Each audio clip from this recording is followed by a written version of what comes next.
به نام یگانه بخشنده بزرگ و مهربان. سلام به همه دوستان و همراهان عزیز در کانال خود و خدا.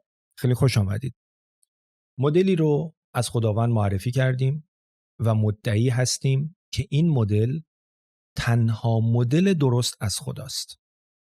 تنها تعریف درست از خداست. تنها نگاه درست از خداست که هیچ اشکالی در اون وجود نداره. مدلی هست که هم با علم سازگاری داره، هم با عقل سازگاری داره و هم صفاتی که ما از خدا میشناسیم همگی درونش با هماهنگی کامل وجود دارن.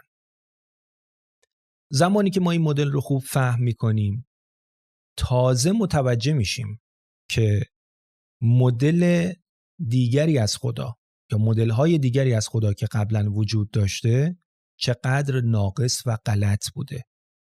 زمانی که ما این مدل رو درست درک میکنیم تازه متوجه میشیم که کسانی که خدا ناباور بودند، طبیعتگرا بودند، چقدر از یک منظرهایی داشتن درست میگفتن و چقدر اونها میتونن با این مدل کنار بیان و بپذیرنش.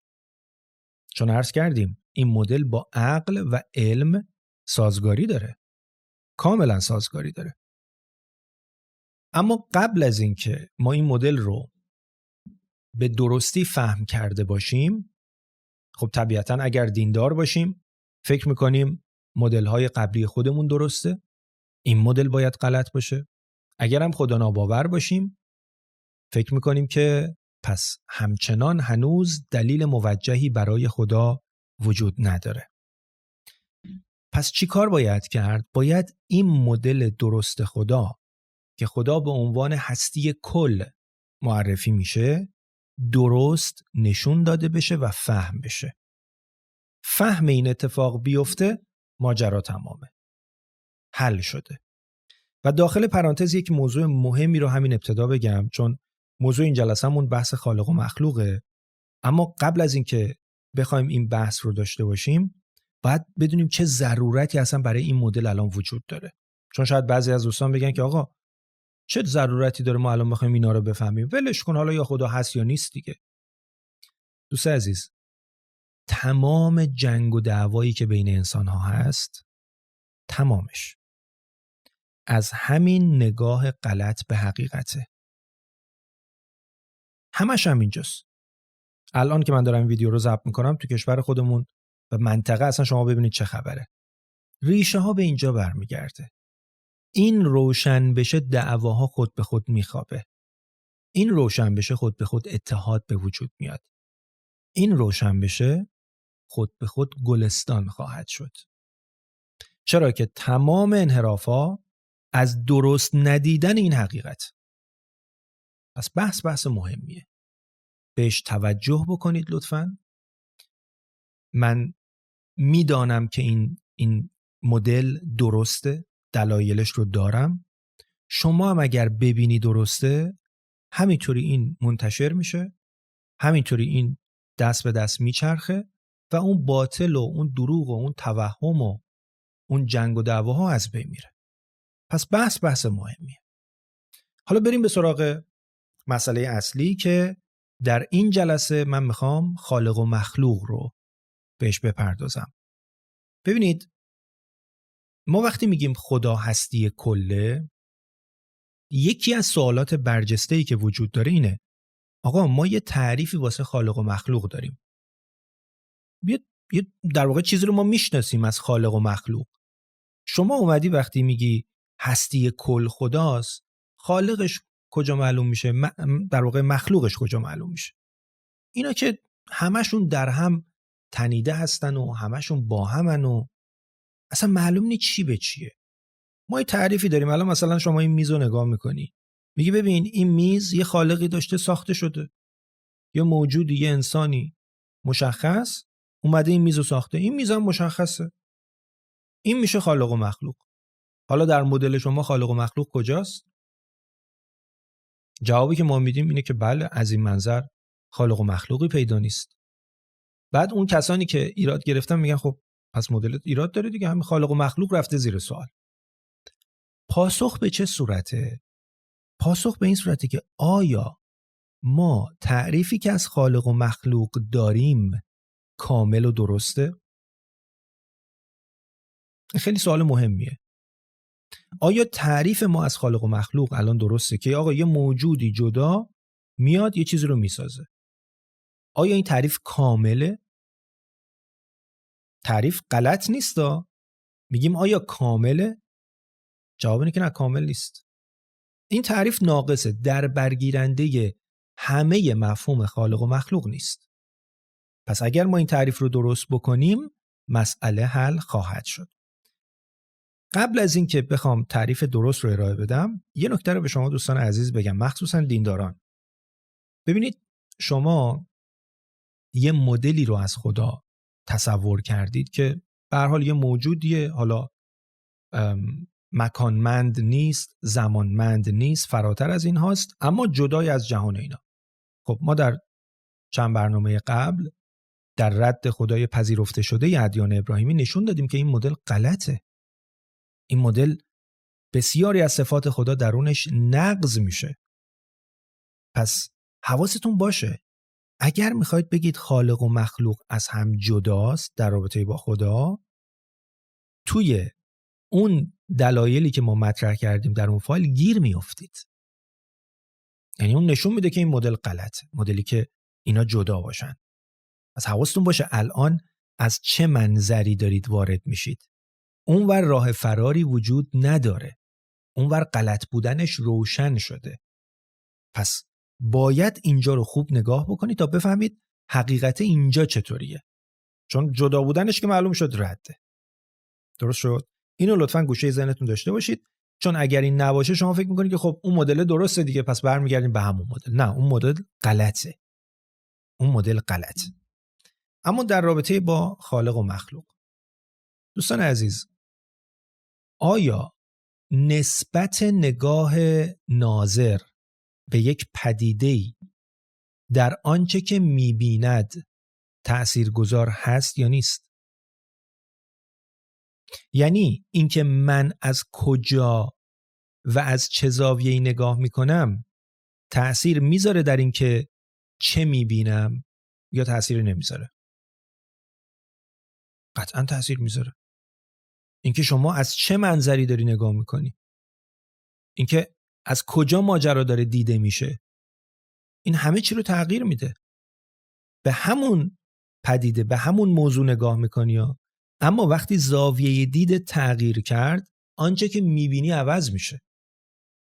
الان شما این میز رو به من نشون میدید، میگید که این یک مخلوق است، خالقی هم دارد، اینا هم از هم جدان. من میگم بله. اما از یک منظر دیگه همین یک چیزه، خالق و مخلوق یک چیزه. چطور میشه آقا؟ شما بیا از دید یک فیزیکدان به ماجرا نگاه بکن. یه فیزیکدان میدونه جهان همش از انرژیه. این میز، مولکولهاش، اتمهاش، درونش، الکترون، وایبریشن، ارتعاش، حرکت، انرژیه. خالقش، همون فردی که این میزو ساخته، اونم به همین صورته، از انرژیه. حالا اینا رو بیار در یک چارچوب قرار بده، خالق و مخلوق رو بذار کنار هم. حالا نگاهشون بکن. چی میبینی؟ یه میدانی از انرژی میبینی. هیچ فرقی هم با هم ندارن. هیچ فرقی هم با هم ندارن. این میدان انرژی یک موجی، یک شکلی از خودش جوشیده و به یک شکل دیگه در اومد. یعنی اگر شما خوب تصور بکنید مثل یک اقیانوسیه که درونش و روی اون یک موج ایجاد میشه. این موج برآمده از همون اقیانوس. این موج برآمده از اقیانوس. یعنی شما اگر از منظر انرژی ببینید همه چیز یکیه. خب آقا پس من چرا خالق و مخلوق رو جدا کردم؟ من اینجا یه سری قرارداد دارم. آیا این قراردادها واقعی است؟ نه خیر. اینا چیزایی که من برای خودم گذاشتم. در اصل همه چی یکیه. اگر شما از منظر انرژی نگاه بکنید همه چیز یکی. شما یک انرژی هستید. این میزم انرژیه. حالا سرعت‌ها فرق میکنه. مثلا انرژی انسان میزان ارتعاشش فرق میکنه، این یه چیز دیگه است. اما در اصل همشون مثل همن، از یک جنسن. خب خالق و مخلوق الان اینجا چطوری از هم تفکیک میشه؟ اصلا تفکیک شدنی نیست. به این مثالی که الان زدم توجه بکنید. موج دریا و خود دریا. موج یه چیزی که ما میبینیم خلق شده. موج به وجود آمد، اما از چی به وجود آمد؟ از خود دریا، از خود اقیانوس. پس از اساس اینا با هم دیگه یکی هستن، در دو تا جلوه مختلف دیده میشن، بسته به ناظر، بسته به دید ناظر. مثلا شما از بیرون اگر نگاه بکنید موج رو میبینید، از درون آب نگاه بکنید تقریبا چیزی نمیبینید، همش آبه.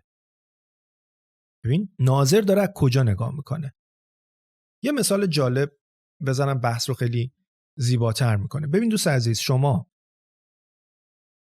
وقتی که چیزی رو در ذهن تجسم میکنی، ما داریم دیگه تجسم خلاق، یعنی چیزی رو خلق میکنی، تصویرسازی ذهنی میکنی، یه تصویری رو در ذهنت میسازی، یه فیلمی رو، یه واقعی رو در ذهنت میسازی. آیا چیزی ساخته شده یا نشده؟ جواب اینه که بله ساخته شده، اصلا اسمش روشه، تجسم خلاق، تصویر سازی. پس یه چیزی خلق شده. حالا لطفاً شما به من بگو خالق و مخلوق کجاست؟ خالق کو، مخلوق کو؟ جفتش هم در ذهنته.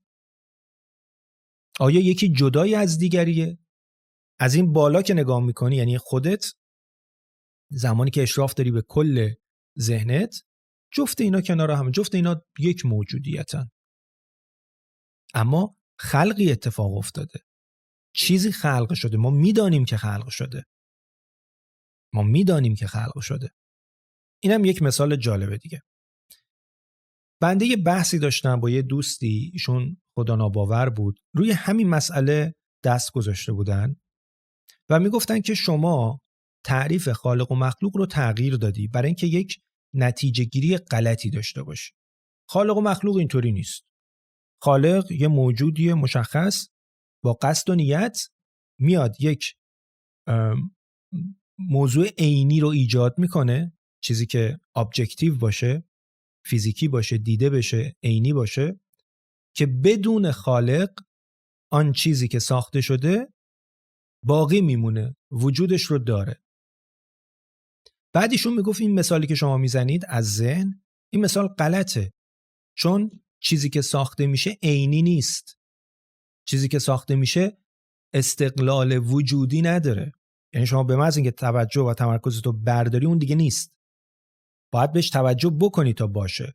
پس این خلق شدن نیست، این تغییر آرایش ذهنیه، چیزی به وجود نیومده. ایشون اینجوری ایراد گرفتن. بعد بحث ما یه مقدار که عمیق‌تر شد، به این صورت در واقع میشه جواب داد به این مسئله که اگر ذهن یک تغییر آرایش ذهنی باشه در تصویرسازی و تجسم خلاق، ما میتونیم بگیم که خلقتی اتفاق نیفتاده؟ آیا میتونیم بگیم؟ از یک منظر بله میتونیم بگیم دیگه، چون ما ذهنمون رو یه چیدمان جدیدی بهش دادیم، یه تصویر خلق شده. اما اگر به خلقت روی دنیای فیزیکی خودمون نگاه بکنیم، میبینیم اونم تغییر آرایشه. آیا مواد، آیا عناصر روی زمین کم و زیاد میشن؟ نه، تغییر آرایش میدن. من وقتی این میزو ساختم، این میز همون چوبی بوده که در طبیعت بوده، آهنش همون فلزی بوده که در طبیعت بوده، میارم اینو به شکل میدم و تبدیل به یه میزی میشه، یه صندلی میشه، یه خونه‌ای میشه. یعنی در واقع ما در طبیعت هم داریم از آنچه که همیشه هست و بوده میاریم استفاده میکنیم و تغییر شکل میدیم و یه چیزی خلق میشه. به این خوب توجه داشته باشید. در خلق چیزهایی که ما داریم، مخلوقاتی که داریم، آنچه که میسازیم، هم ما میاریم از آنچه که قبلا بوده استفاده میکنیم و به اون یک آرایش جدیدی میدیم. پس از این منظر فرقی نمیکنه آنچه که در ذهن ایجاد میشود و آنچه که در واقعیت، آنچه ما بهش میگیم واقعیت، در اون ایجاد میشود. فرقی نمیکنه، جفتش تغییر آرایشه. موضوع دیگه‌ای که ایشون ایراد گرفته بودن این بود که خب شما الان این میزو ساختی، این میز باقیه، شما هم اگر نباشی این میز هست، اما تو ذهن شما وقتی چیزی رو، مثلا این میز رو تجسم میکنی، به محض اینکه حواستو برداری از روش دیگه این میز نیست. پس شما نمیتونی از مثال تجسم خلاق استفاده بکنی و بگی خالق و مخلوق میتونن با هم یکی باشن. اینجا بحث جالبتری به وجود میاد. اونم اینه، دوستان نگاه بکنید، الان ما این میز رو ساختیم، میگیم اگر من نباشم این میز همچنان هست. این یک مؤلفه برای مخلوق، درسته؟ سوال به وجود میاد، اگر این میز هست من کی میتوانم بفهمم که هست؟ من این میز رو ساختم، در تعریف مخلوق، در تعریفی که حالا یه مقدار دقیق تره، خیلی ها اینو میپذیرن، اینه که آقا تو این چیزی رو که ساختی باید خودش بمونه، نه که از بین بره. اگر از بین بره یعنی چی؟ یعنی تو چیزی رو نساختی.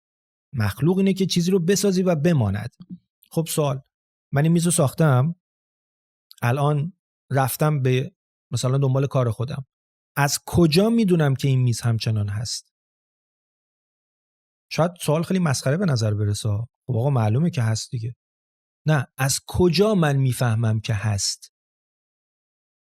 خب برو ببین، نگاه بکن، میبینی که هست.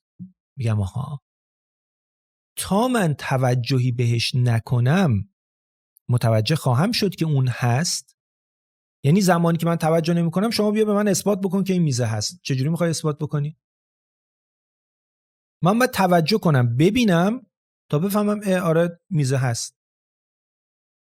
اگر توجه نکنم شما نمیتونی به من نشون بدی که این میزی که ساختی همچنان هست. خیلی موضوع مهمیه ها، خوب دقت بکنی لطفاً. شما شاید بگی که آقا این میزی که هست، تو هم اگر توجه نکنی بقیه دارن میبینن که هست، پس تو هم اگر حواست نباشه بالاخره این ثابت شده است که هست. میگم خیلی خوب، کی برای من ثابت میشه که هست؟ یعنی من الان مثلا این میزو ساختم، یه سال بعد اومدم میبینم که این میزه هست، بعد سوال میپرسم، مثلا خیلی شکاکم، میگم آقا از کجا معلوم تو این یک سالی که من نبودم این میز بوده؟ شاید این میزم نبوده، شاید این میزم نبوده. یه سری آدم میان میگن که نه بابا اینها این میز بود، ما داشتیم ازش استفاده میکردیم، اینها این عکسشه، فیلمشه، ببین در تمام این مدت بود.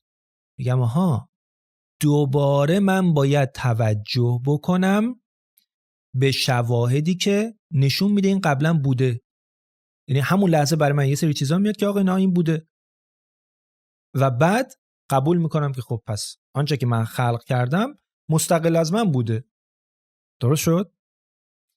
اینجا نکته کلیدی چیه؟ توجه من توجه کردم. به غیر از توجه کردن به هیچ صورت دیگه شما نمیتونی اثبات بکنی که زمانی که من این میز رو خلق کردم این میز مستقلاً وجود داشته است.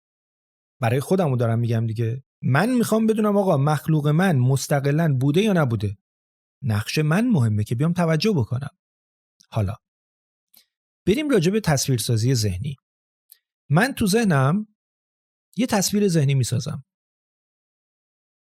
همون تغییر آرایش. ذهن ما یه تغییر آرایشی میده، برای خودش یه چیزی میسازه.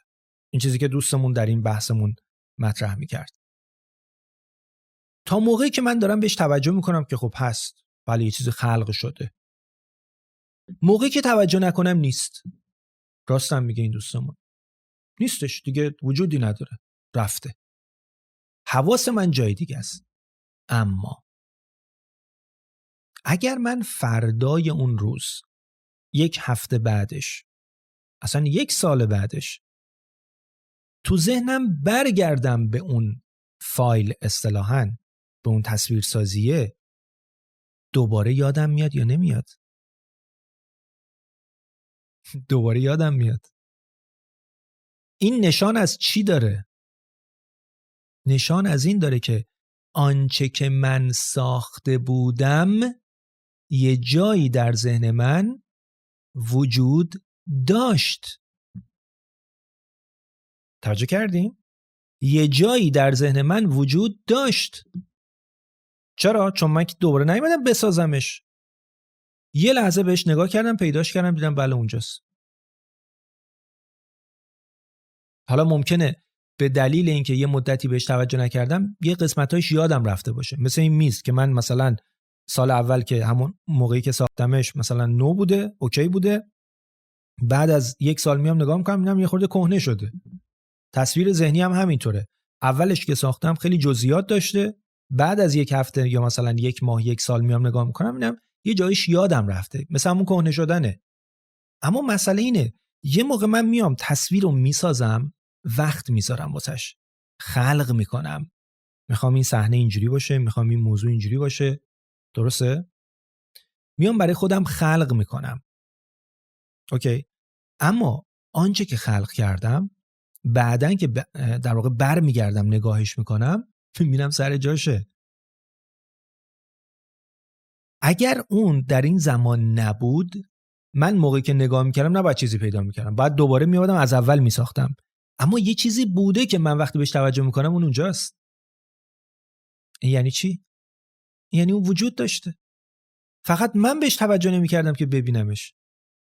شما یه تصویری رو بساز، بهش توجه کن، همیشه هست. همیشه هست. حالا تو دنیای واقعیت هم همینطور. توی دنیای واقعیت یه مسئله‌ای که وجود داره، ما یک در واقع تو انگلیسی بهش میگن shared reality، یعنی واقعیتی که اشتراک شده، مشترک بین همه. من این میز رو الان بسازم، شما میتونه حواست روی این میز باشه و ببینی که بله این میز وجود داره. اما اگر در واقع این میز کسی نباشه که حواسش بهش باشه، خب وجودی هم ازش معلوم نمیشه دیگه، چون دیده نمیشه. وجود زمانی معنا پیدا میکنه که ما بفهمیم هست. از کجا میفهمیم؟ زمانی که بهش توجه میکنیم. توی ذهن ما کس یا کسان دیگری نیستند که اونها به تصاویر ما نگاه بکنن و بیان شهادت بدن که بله آقا این چیزی که شما ساختی هست. تو ذهنمون فقط خودمونیم و این یک شبهه‌ای رو ایجاد میکنه که پس نه، تو ذهن اگر چیزی ساخته بشه بدون ما مستقلا وجود نداره. نه، تو ذهن هم وجود داره. فقط تو ذهن کسان دیگری نیستن که اون تصویری که ساخته شده رو ببینن و بعداً بیان شهادت بدن که آقا این چیزی که شما ساختی تو ذهن بود. از کجا میفهمیم؟ از اون مدلی که الان عرض کردم که وقتی بعد از یه مدت به یاد میاری سریع اونجاست. اگر غیر از این بود باید از اول میساختیش. خب این توضیحات رو برای چی دادم دوستان؟ این توضیحات رو برای این دادم که نشون بدم به شما خالق و مخلوق لزوماً همیشه جدا از هم نیستن، بسته به نگاه ناظره. اینها میتونن در هم باشن. دقتم بکنید، بسته به این که از کجا داره نگاه میشه. این مهمه. ما زمانی که میگیم خدا هستی کله، وقتی از اون بالا به ماجرا نگاه میکنیم، هستی کل یک موجوده و این جوشش درونش میشه مخلوق. جوشش از کجا آمده؟ از خودش. خالق کل واحد، مخلوق اون جوشش درونش. حالا اگر درونش باشی، بخوای یه قسمت رو ببینی، مثلا یک انسانی به وجود آمد، خب این باید خالقی داشته باشه دیگه. خالق کجاست؟ نمیتونی دقیق ببینی، دنبال یه موجود خیالی در آسمان ها میگردی که غلطه. خالقش همین هستی کله که تو قسمتی ازش رو داری میبینی و قسمتی ازش آگاهی پیدا کردی. من در جلسه قبل عرض کردم شما وقتی تو بدنت مثلا خدمت عرض شود که ناخن به وجود میاد، مو رشد میکنه، این داره خلق میشه دیگه، یه چیزی داره به وجود میاد. اما از چی داره خلق میشه؟ از خود بدنت. مخلوق با خالقش از یک ریشه مشترک وجودی برخورداره. در جهان هستی هم به همین صورته، در رابطه با خدا هم به همین صورته. به همین دلیله که ما میگیم که ما از خداییم و به خدا باز میگردیم. موج از دریاست و دوباره به دریا برمیگرده. ما از خداییم و دوباره به خدا برمیگردیم. ما از هستی هستیم و دوباره به اون هستی برمیگردیم. نه به این معنا که الان هستی ما نیستی هستا یا چیز دیگریه، نه، فرمی از هستی رو داریم که دوباره به اون فرم عمیق‌تر خودش برمیگردیم. یعنی ما هیچ موقع نابود نمیشیم، یعنی مرگی وجود نداره. خب تمام اینها با علم و آموزه‌های عمیق دینی سازگاری نداره؟ تمامش سازگاری داره. تمامش سازگاری داره. اینکه خدا از رگ گردن به شما نزدیک‌تره. خب تو اگر ریشه مشترک با خالقت داری، خالقت به تو نزدیک نیست؟ اگر موج دریا با خود دریا از یک جنس باشه، ما نمیتونیم بگیم اقیانوس از رگ گردن مثلا به اون موج نزدیک‌تره؟ 100% درست حرفمون. موج دریا از دریاست و به دریا برمیگرده، درسته. میبینید؟ همش درست در میاد. فقط باید این نگاه خوب اصلاح بشه. این تعاریف رو داشتم برای دوستان که بدانند مدل خدا به عنوان هستی کل واقعا مدل درستیه و از هیچ منظری زمانی که درست فهم بشه کوچکترین خللی درش وجود نداره. به انتهای این جلسه رسیدیم. برای همگی آرزوی بهترین ها رو دارم. از خدمتتون مرخص میشم تا انشالله برنامه ها و جلسات بعدیمون. خدا نگهدارتون.